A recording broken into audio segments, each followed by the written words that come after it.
Alright, so here we are again. I'm Brad Bourne from BourneGames.com. This is Jenna Galley, otherwise known as Fairly Obvious. Yes, she does exist, and this is the question and answer section of this video.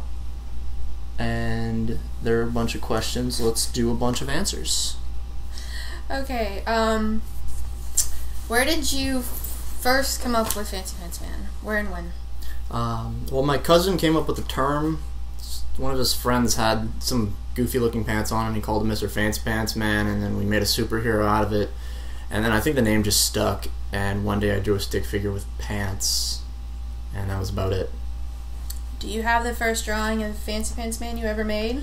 Yeah, that was actually the little animation that I showed earlier. I never drew that on paper until I did the animation.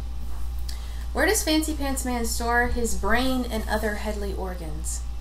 In his head, they just happen to be the same color as everything behind him. Okay, how did you get into game development? Long story, actually. I always liked animation, which is probably why I got that tablet.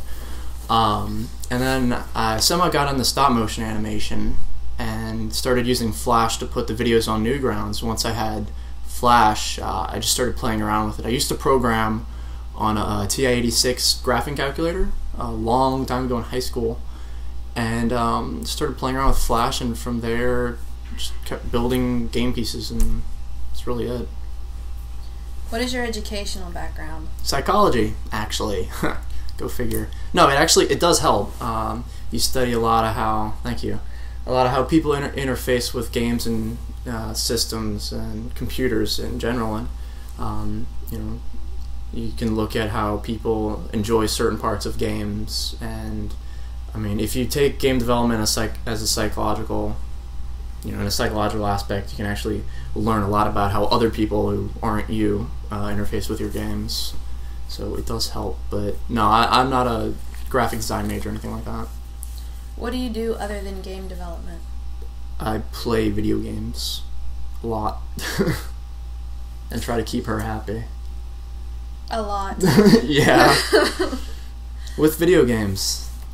That's the fun part. Very true. I use you for your systems. It's awesome. What are you using as a web host?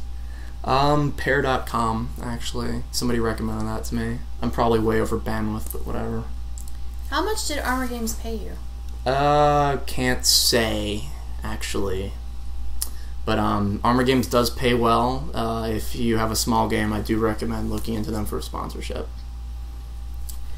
What's your girlfriend actually like? She's cool. She plays video games.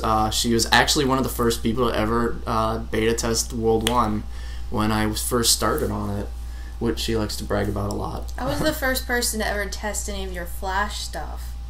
In general, pretty much, yeah. That's what boredom in college will do to you. Yeah, boredom in college, which creates Flash games, actually. How old are you? 22. You are 22, okay. Yeah, right?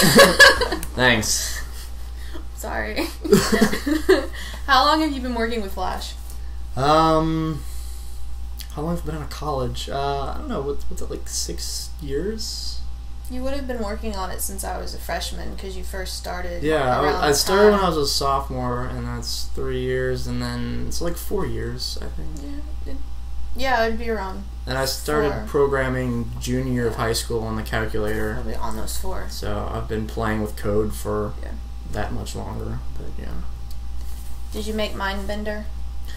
No, that's actually based on an engine that I'm working on for a future game. It's tile-based also, but I did do the programming for the tiles. That was done by Luca, who I met when I went to Seattle for a games conference.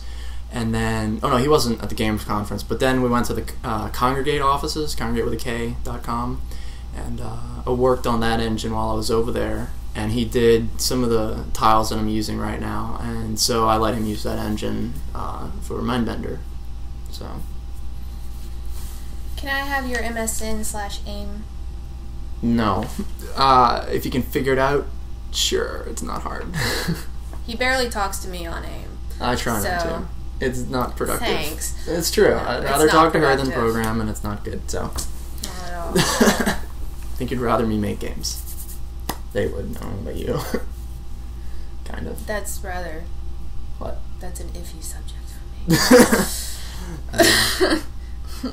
How do you pay for all this? Do you have an actual job? No, I do make games full time. I'm using Mochi ads in World 1 or 2, actually. Yeah, but kind of experimenting with that. And Armor Games does a lot of sponsorships. And I've also done some freelance work for addictinggames.com. And yeah, pretty much a combination of things. But I'm working on games full time. Have you made yourself an editor? Level editor, I'm guessing, for World 2. No, I make levels by just drawing straight into it. That's why they're very sketchy. It's all vector-based. And it's just a bunch of collision clips inside of the file itself. And so, yeah, it's very organic, very free-flowing. So instead of, like, you know, tile, tile, tile, tile, I just draw a line. So, no editor. What kind of pants were you thinking of when you made Fancy Pants Adventures? Triangular pants? I don't know. Pants that would look great on a stick figure. Yeah, wide legs will do wonder for stick figures. Yeah, it gives them a nice figure, which they lack usually. Are you looking for any ideas for future games? No. I have a ton of games in progress right now, so not taking on any other projects, and I have way too many ideas as it is that I need to make into real games. So, yeah. Is Fancy Pants Man's wardrobe a reflection of your own? No, not really. I mean, my hair's kind of like that in the morning, maybe. He does wear a shirt. Not usually. When I'm in public, maybe. No, not really. I think it's a really funny hairstyle to animate. And, I kind of like long hair, but that's about it. Yeah, his hair's not exactly the right color. No, I don't go running in circles. My hair isn't the same color as whatever's behind me. Did you plan on making Fancy Pants Adventures a series? Was it meant to be such a big hit? Oh, a series. Yeah, I did.